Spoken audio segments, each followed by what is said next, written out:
let's make pizza.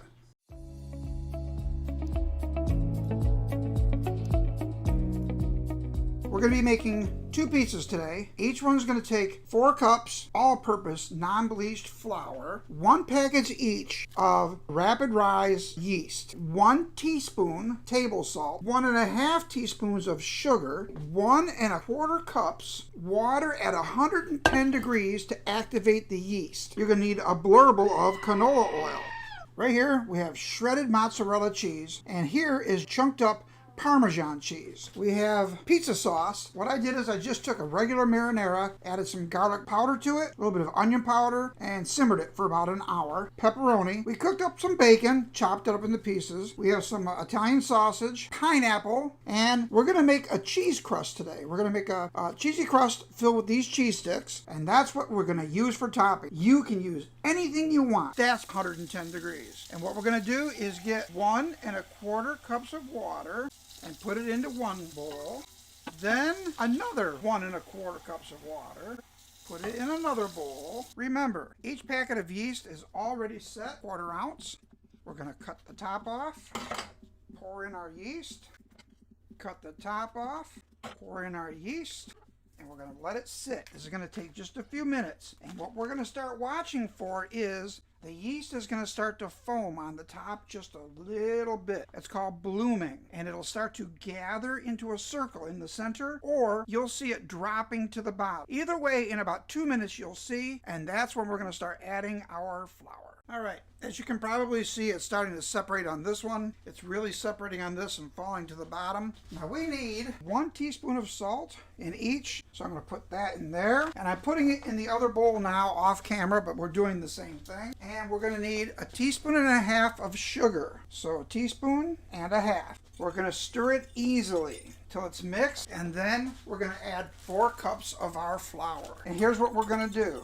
Get it mixed, and we're going to be stirring it in at the same rate we're pouring it. But you can see it'll start to thicken up on you, and this is what we want. Scrape all around the outsides. Make sure you get the bottom into it. It's becoming like Play-Doh now. So we're going to help it out and slide a little more flour in. You can push down on it sometimes if you want to, and just mix it in that way. It's going to start to separate on you, big clumps. It's not going to be really one unified ball yet. We're almost there. Now you can see we still have a little bit left in the measuring cup. We're going to save that because we might need it, we might not. A lot of it depends on the temperature of the water. When you started, we're going to work at it until we can get all of that flour into the dough. You look how it's just falling off the fork like that. That's good. It's not really sticking to your hand yet. We're going to turn our oven now to 500 degrees and let it start warming up so our dough can rise. This is where our blurble of oil comes in, and it's always fun. Pour it on your hand and then form a ball. This does 2 things. Keeps the dough from sticking to your hand and helps you easily cover the dough with oil.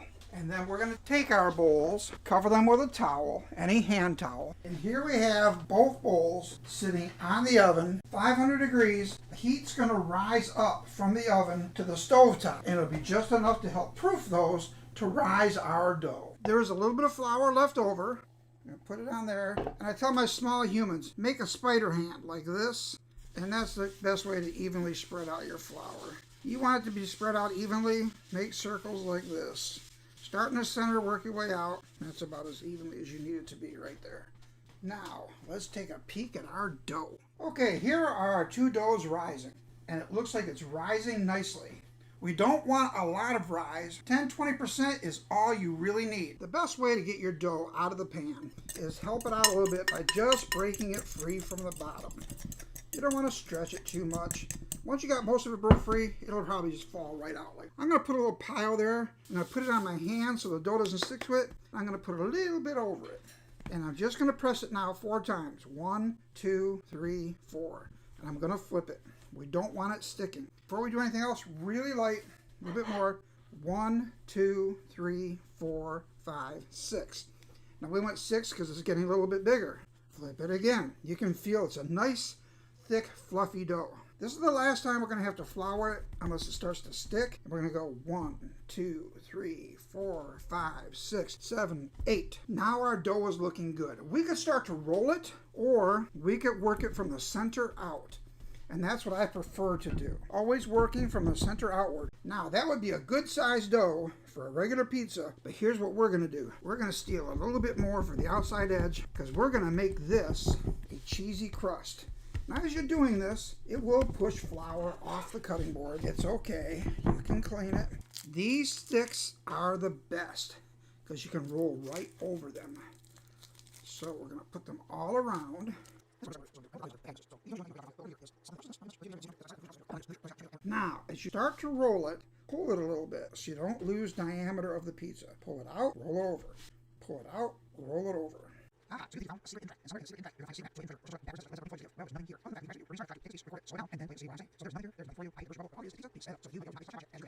We don't want it to undo while it's cooking, so we're just going to go along and tamping it closed. Just to push the dough into the dough a little bit. You'll want to use a spoon for this. Pour it just in the center, starting in the center, work your way outward, like that. If you add more, in the center again, and work your way outward. All right, we're going to add a few toppings before our cheese. Pineapple, because I like pineapple. Now we're going to add some cheese. We're going to come all the way around it with cheese. And the other half, pepperoni. Now, we're going to get our bacon. We're going to sprinkle bacon over the top here. The reason we're doing the bacon last is we want that bacon to crisp a little bit more. We don't want it to soak up the sauce and get soggy. We want a little bit of crispy. I would like a little onion on here, but nobody else likes onion. I don't want to take a chance of getting in their pizza, so that's fine. And there we have a perfect pizza. And here comes our second pizza. Let's take that off. Let's look at that dough. Now, I don't have another round pan, so this one's going on a square dish. It separates nicely, falls right out. 1, 2, 3, 4, and flip it. 1, 2, 3, 4, 5, 6. But again, we don't need to flour this top again because we're not flipping it down. And we're just going to shape this one to the pan. But we are going to work from the center out again. This one, we're just going to do cheese and pepperoni. Half of it's just going to be a cheese pizza, and it's going to be a pepperoni pizza.